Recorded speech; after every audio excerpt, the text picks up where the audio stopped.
The Lost Books of the Bible. The Book of Jasher chapter 40, verse 1 to 52. And the sons of Jacob led away all the spoil of Gaash, and went out of the city by night.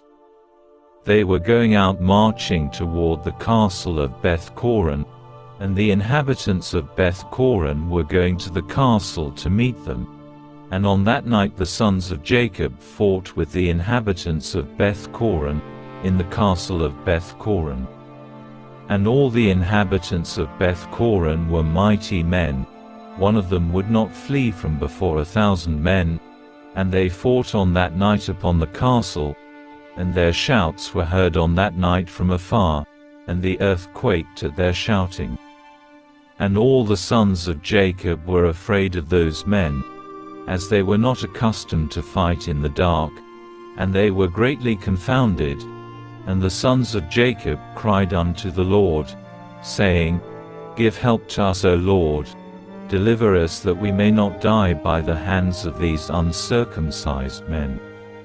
And the Lord hearkened to the voice of the sons of Jacob, and the Lord caused great terror and confusion to seize the people of Beth-Coron, and they fought amongst themselves the one with the other in the darkness of night, and smote each other in great numbers. And the sons of Jacob, knowing that the Lord had brought a spirit of perverseness amongst those men, and that they fought each man with his neighbor, went forth from among the bands of the people of Beth-Coron and went as far as the descent of the castle of Beth-Coron, and farther, and they tarried there securely with their young men on that night. And the people of Beth-Coron fought the whole night, one man with his brother, and the other with his neighbor, and they cried out in every direction upon the castle, and their cry was heard at a distance, and the whole earth shook at their voice, for they were powerful above all the people of the earth. And all the inhabitants of the cities of the Canaanites, the Hittites, the Amorites, the Hivites, and all the kings of Canaan, and also those who were on the other side of the Jordan, heard the noise of the shouting on that night. And they said, Surely these are the battles of the Hebrews who are fighting against the 7 cities, who came nigh unto them. And who can stand against those Hebrews?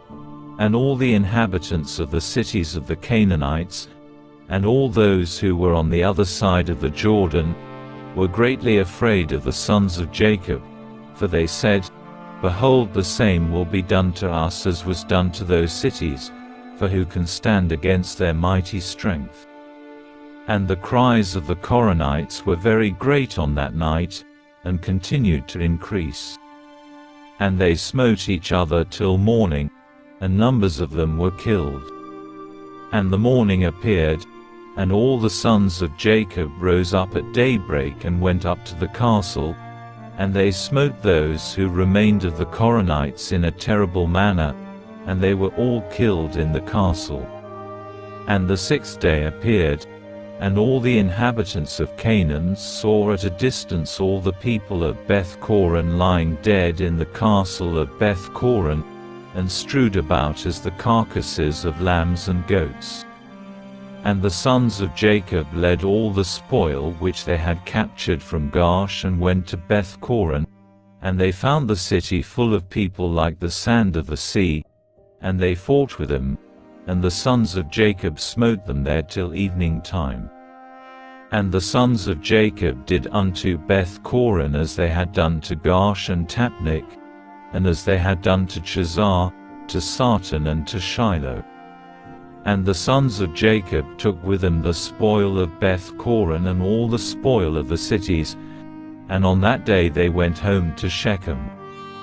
And the sons of Jacob came home to the city of Shechem, and they remained without the city, and they then rested there from the war, and tarried there all night. And all their servants together with all the spoil that they had taken from the cities, they left without the city, and they did not enter the city, for they said, Peradventure there may be yet more fighting against us, and they may come to besiege us in Shechem. And Jacob and his sons and their servants remained on that night and the next day in the portion of the field which Jacob had purchased from Hamor for 5 shekels, and all that they had captured was with them. And all the booty which the sons of Jacob had captured was in the portion of the field, immense as the sand upon the seashore.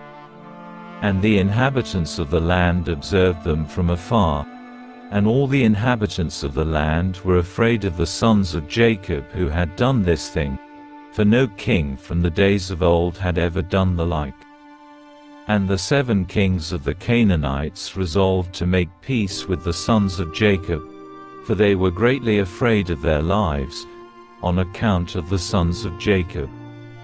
And on that day, being the 7th day, Japhia king of Hebron sent secretly to the king of Ai, and to the king of Gibeon, and to the king of Shalem, and to the king of Adullam, and to the king of Lachish, and to the king of Chazar, and to all the Canaanitish kings who were under their subjection, saying, Go up with me, and come to me that we may go to the sons of Jacob, and I will make peace with them, and form a treaty with them, lest all your lands be destroyed by the swords of the sons of Jacob, as they did to Shechem and the cities around it, as you have heard and seen. And when you come to me, do not come with many men, but let every king bring his 3 head captains, and every captain bring 3 of his officers.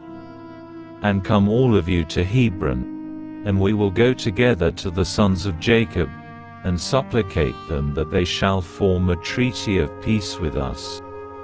And all those kings did as the king of Hebron had sent to them, for they were all under his counsel and command. And all the kings of Canaan assembled to go to the sons of Jacob, to make peace with them. And the sons of Jacob returned and went to the portion of the field that was in Shechem, for they did not put confidence in the kings of the land.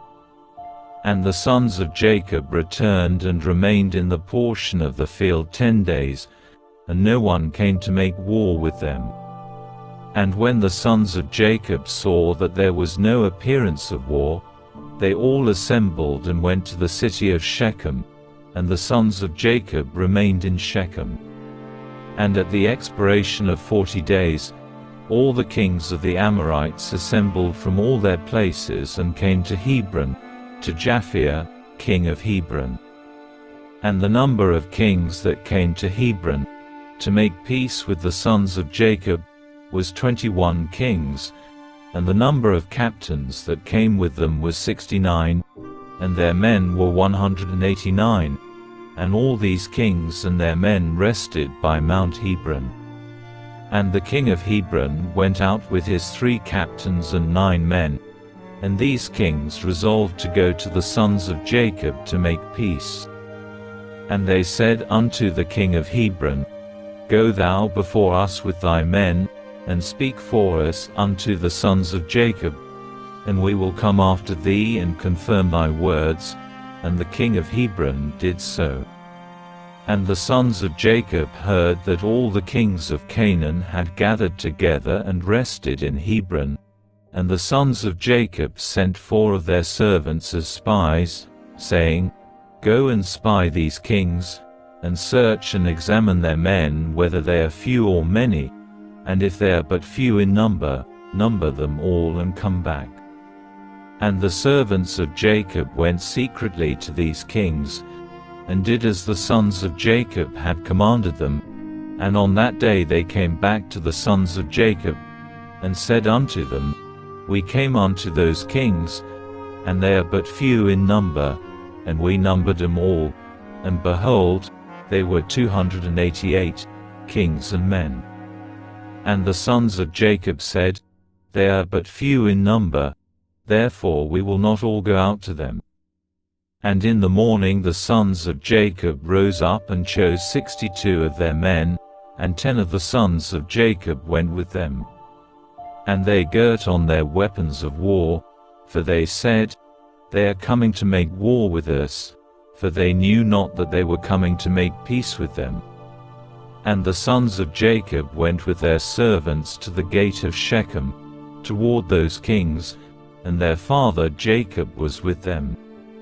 And when they had come forth, behold, the king of Hebron and his 3 captains and 9 men with him were coming along the road against the sons of Jacob.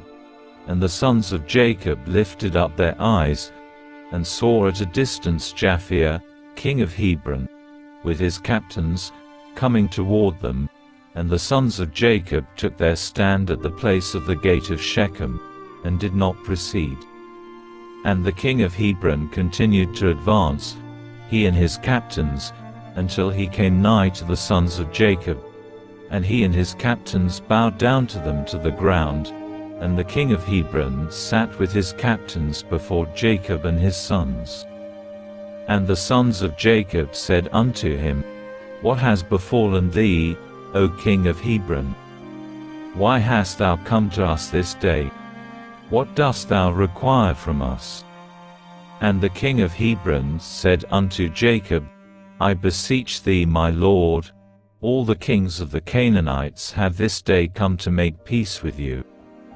And the sons of Jacob heard the words of the king of Hebron, and they would not consent to his proposals, for the sons of Jacob had no faith in him, for they imagined that the king of Hebron had spoken deceitfully to them.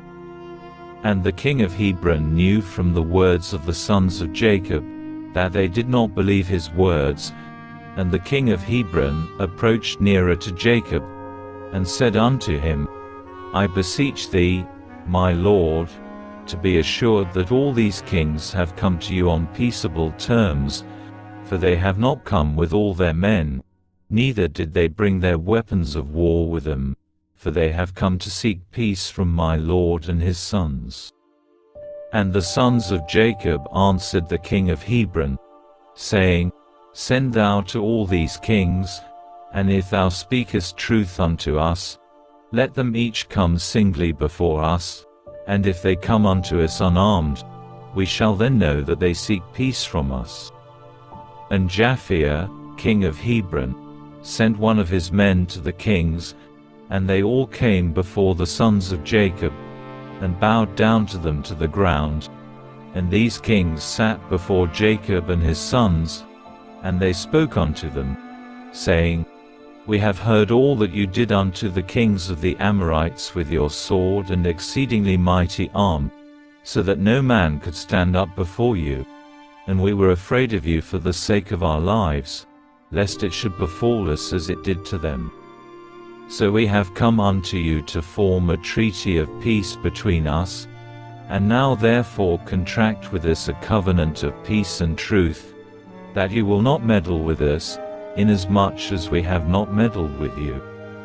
And the sons of Jacob knew that they had really come to seek peace from him, and the sons of Jacob listened to them, and formed a covenant with them. And the sons of Jacob swore unto them that they would not meddle with them, and all the kings of the Canaanites swore also to them, and the sons of Jacob made them tributary from that day forward. And after this all the captains of these kings came with their men before Jacob, with presents in their hands for Jacob and his sons, and they bowed down to him to the ground. And these kings then urged the sons of Jacob and begged of them to return all the spoil they had captured from the 7 cities of the Amorites, and the sons of Jacob did so, and they returned all that they had captured, the women, the little ones, the cattle and all the spoil which they had taken, and they sent him off, and they went away each to his city. And all these kings again bowed down to the sons of Jacob, and they sent or brought them many gifts in those days, and the sons of Jacob sent off these kings and their men, and they went peaceably away from them to their cities, and the sons of Jacob also returned to their home, to Shechem. And there was peace from that day forward between the sons of Jacob and the kings of the Canaanites, until the children of Israel came to inherit the land of Canaan.